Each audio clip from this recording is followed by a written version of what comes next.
Nou, vandag se vraag is, my maat was emosioneel ontrou. Kan vertroue herstel? Nou, weet jy hoe baie mense vra vir wie is ek? Wat presies is emosioneel ontrou? So kan ons maar daar begin. Ja, Lise, dis belangrik dat mense weet dat in 'n verhouding is daar verskillende vlakke van koneksiepunte en verskillende vlakke van intimiteit. Die een is emosionele intimiteit en emosionele nabyheid. Dit is wanneer jy jou gevoelens en jou emosies by jou maat kan oopmaak en hulle jou kan hoor en verstaan dat daar veiligheid is. Dan het ons ook fisiese intimiteit en koneksie, wat 'n mens dan nou meer met aanraking en uiteindelik met die seksuele sal verwant hou. En dan is daar ook intellektuele intimiteit en nabyheid. En daardie bene, daardie 3 punte van koneksie, is altyd baie belangrik vir 'n gesonde verhouding. So wanneer daar ontrouheid in een van daardie 3 bane plaasvind, dan is dit op 'n verhouding baie, dis amper vernietigend. Jy weet, Lise, en ek dink daar's 'n persepsie, baie mense sê daar's 'n persepsie dat jy weet vir mans is dit as daar fisiese ontrouheid was, dan is dit vir hulle die ergste. En vir vrouens is dit as daar emosionele ontrouheid is, dan is dit vir hulle die ergste.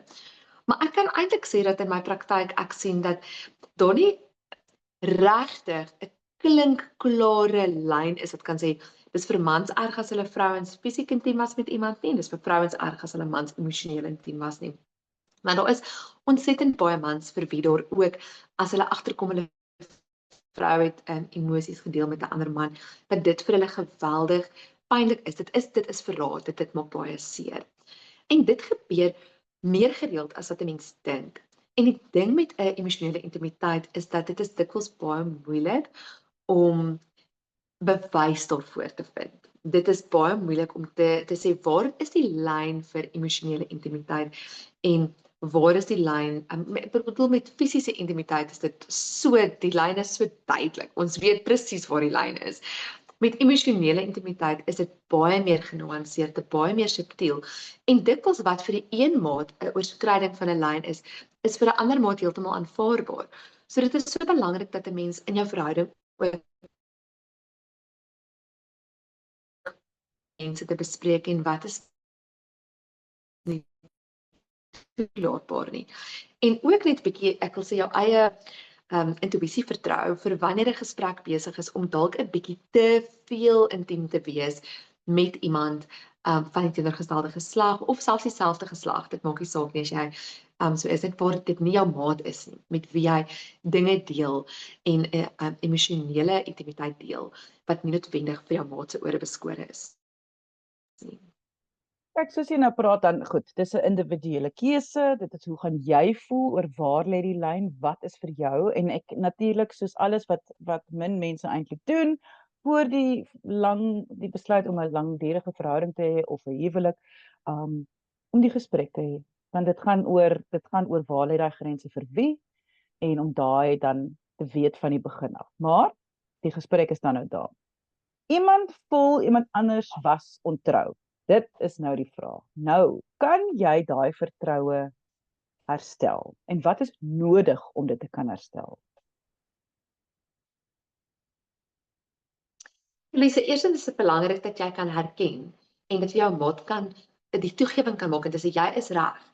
Ek het intieme inligting met iemand anders gedeel wie nie jy is nie. En jy het reg om seer gemaak te wees. En dis hier word die appelkar dikwels al reeds omgegooi word, want ons wil nie altyd erken dat ons verkeerd was nie. So mense sal baie keer hulle gedrag verdedig. En dan is dit om te kan sê, okay, maar as ek dit wel gedoen het, dan beteken dit waarskynlik dat in ons verhouding voel ek nie dat daardie emosionele kant ontmoet word nie. Ek voel nie dat my behoefte vir emosionele intimiteit met jou bevredig word nie.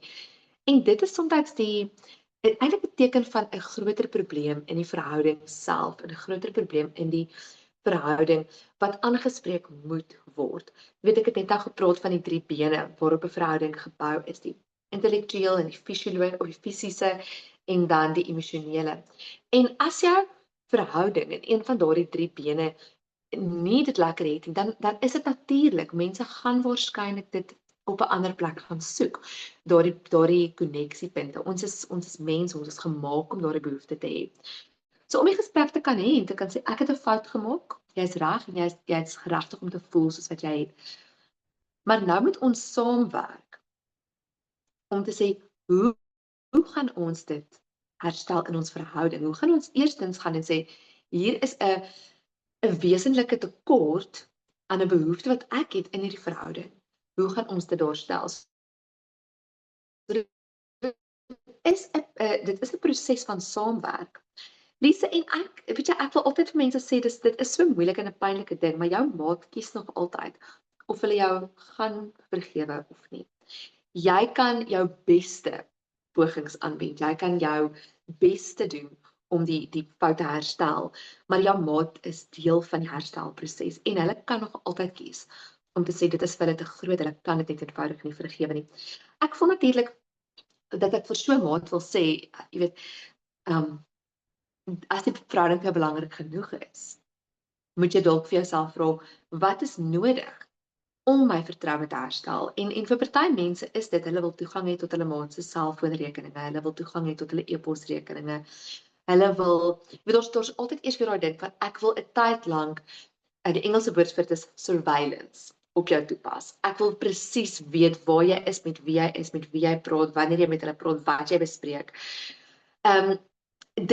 Die maat wat dan in onreg, wat dan nou die onreg gepleeg het, hulle kan dikwels voel, maar ek is nie 'n kind nie, ek hoef nie opgepas te word nie.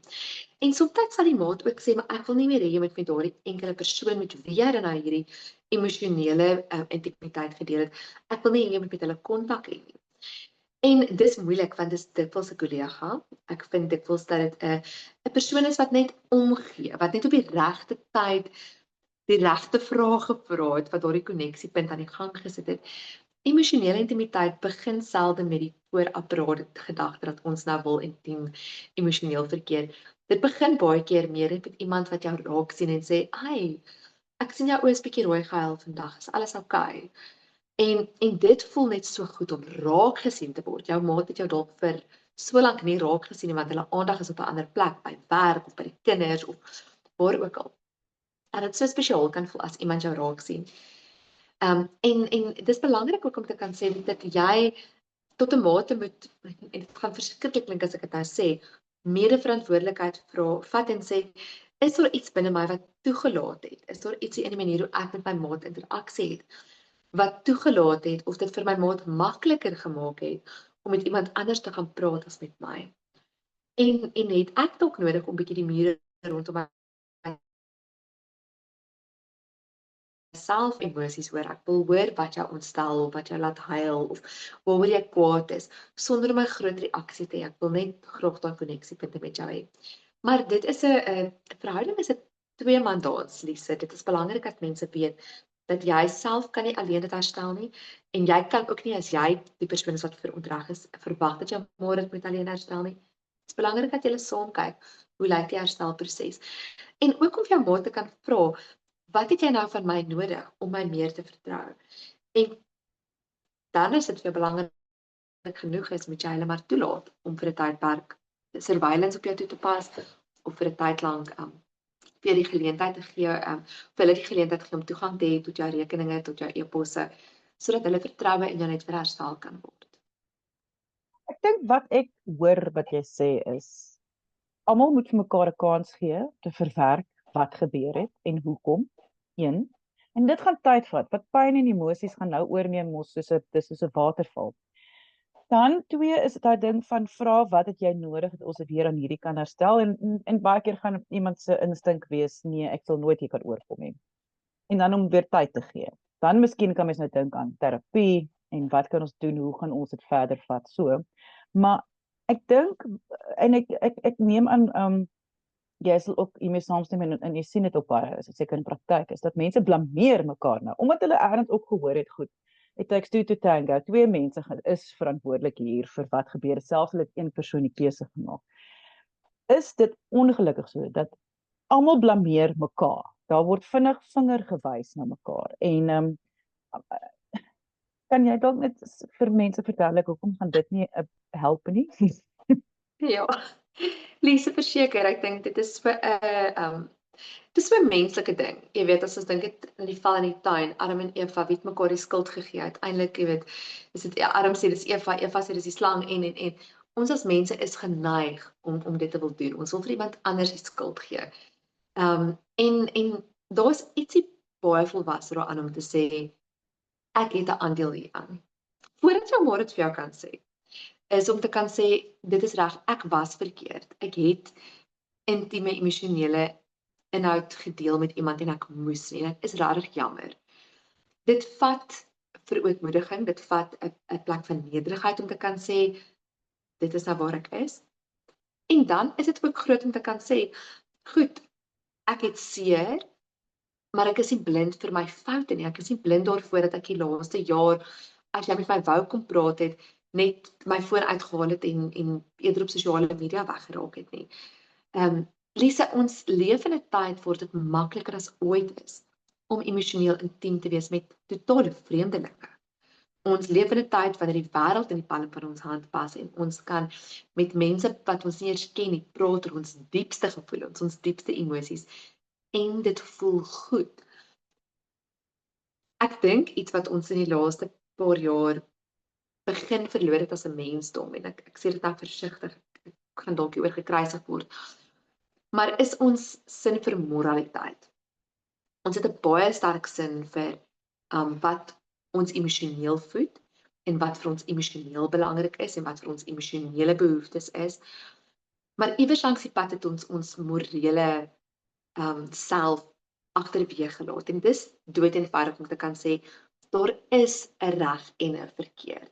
En ek dink dit het ietsie te doen met die postmoderne tydsgees waarin ons lewe, waar die boodskap wat uitgestuur is daar is soveel kante tot 'n muntstuk, nie net twee nie. Jy weet, daar is soveel kante tot 'n storie. Jou waarheid is jou waarheid. Jou realiteit is jou realiteit. Ek weet nie, ek bevraagteken dit toenemend, want in die proses kan jou waarheid en jou realiteit iemand anders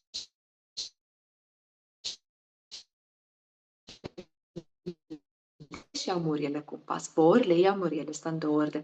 Wat is moreel aanvaarbaar binne jou verhouding? En elke verhouding mag sy eie stel morele reëls hê. Belangrik om dit te kan sê. Maar om dit uit te pleis met jou maat, om te kan praat daaroor, sodat daar nie 'n diskrepans is in verwagting nie. Maar dit is belangrik om te kan sê, as jy iets gedoen het wat buite die grense lê van waar jou verhouding se morele marge lê, neem verantwoordelikheid daarvoor. Dit is die regte ding om te doen en ons moet partykeer vir ons vra, wat is die regte ding om te doen? Dit is nie gemaklik nie. Dit gaan nie vir jou lekker wees nie. Ja, jy gaan miskien 'n bietjie van 'n identiteitskrisis beleef daarin. Maar dit kan lei tot ongelooflike groei. Ons moet besef dat as mense is ons nie noodwendig gemaak vir gemak nie. Ons is weet dis beter om te groei as om gemaklik te wees. Dis maar my persoonlike perspektief daaroor.